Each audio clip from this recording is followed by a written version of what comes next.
Emily here with Senior Helpers. Today we are joined with Maddie Kent from Sante Health and Wellness, and she will be telling us a little bit about gut health because it is super, super important to keep our guts healthy, and not everyone knows about gut health or how to implement it. So Maddie, thank you for joining us. Thank you so much for having me, Emily. Like she said, my name is Maddie. I'm a nutritionist and owner at Sante Health and Wellness.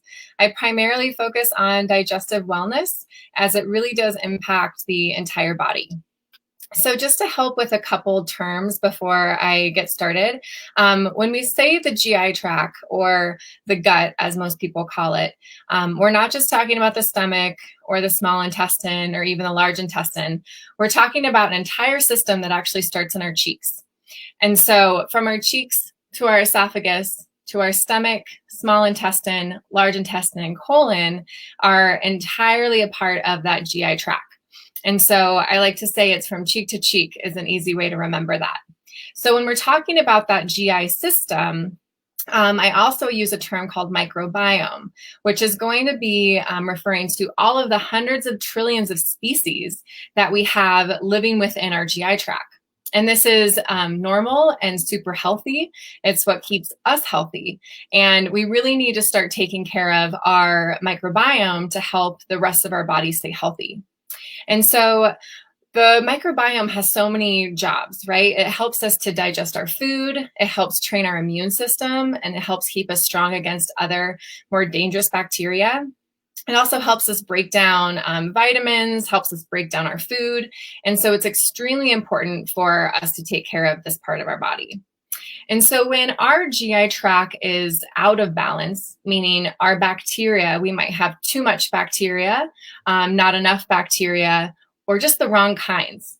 And if that's the case, we have a lot of different symptoms that can show up.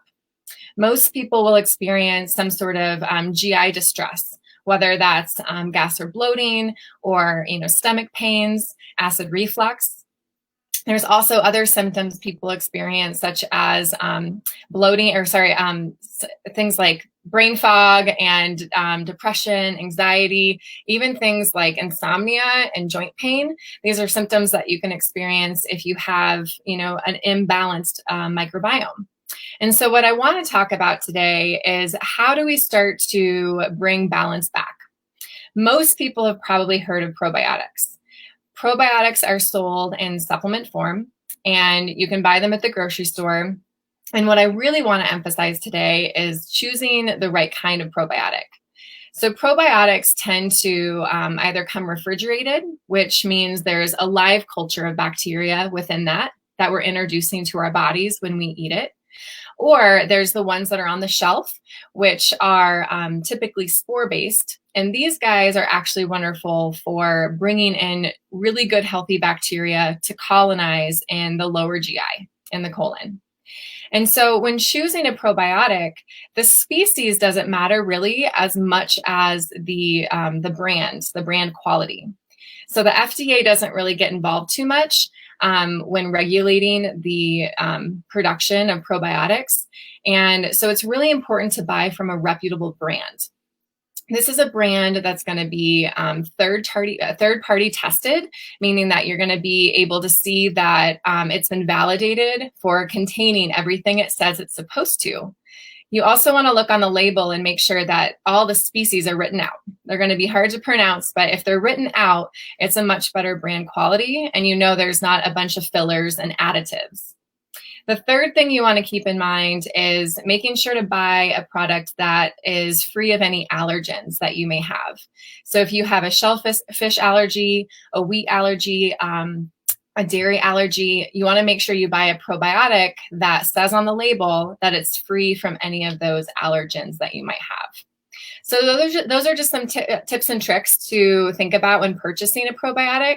But there's also probiotic foods. So probiotic foods would include things that are fermented, such as sauerkraut, kimchi, kefir. These are all wonderful sources to include in your diet if you can. Some people don't tolerate those fermented foods very well, and in which case I would recommend a probiotic. But also, it's really important to keep in mind that if you're experiencing a lot of symptoms, especially a lot of digestive symptoms, just eating probiotic foods may not be enough. It may take a little bit more of a stronger probiotic to help bring things back into balance.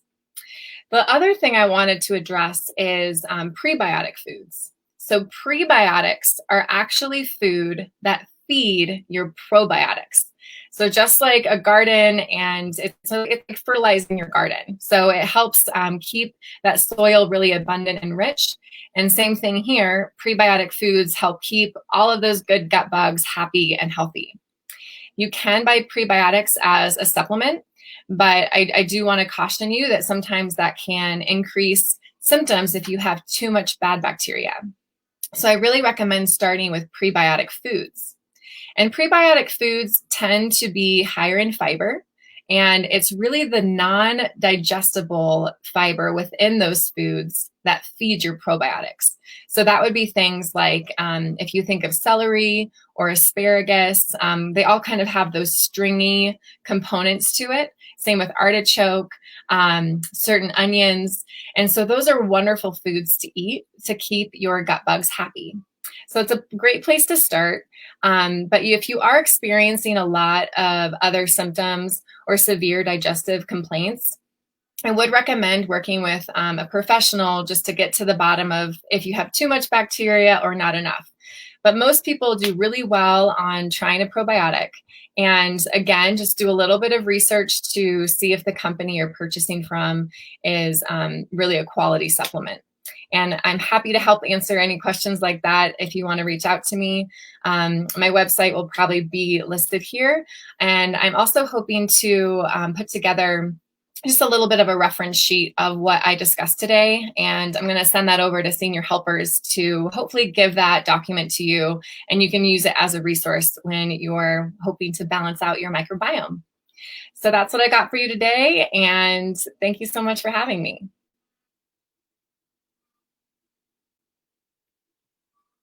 I think we can't hear you, Emily. Sorry about that. Thanks for joining us today, Maddie. I'm happy to hear that I am eating some prebiotics, and I'm glad to know that. But I definitely enjoy your tip about reading the label more and getting to know my probiotic better, because I have not done that in the past, but it's something I definitely will look at next time I buy some probiotics. So thanks so much, Maddie. And I will look forward to that tip sheet, and I'll definitely include that on the newsletter. So if anyone who's watching is not subscribed to our newsletter, you can email me, Emily@seniorhelpers.com, and I will get that newsletter out to everyone at the end of the week. All right. Thank you. Thanks, Emily.